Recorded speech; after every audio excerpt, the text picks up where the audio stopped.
Hello everyone, today I will show you how to change checkmark font size in PDF using Kofax Power PDF. First open your PDF file and click this form option. Here you will find this checkbox option. Click here and draw your checkbox and click right button for properties and click this general option. Here you will find this checkbox font size text means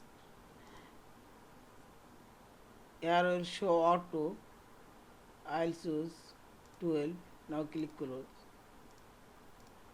This check work already show this too little. Now I'll show check work font size 18.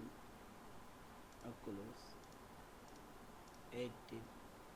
Also I'll show this shows auto. This is also I'll show here 25. This is yeah. And finally click file option, save or save as your PDF file.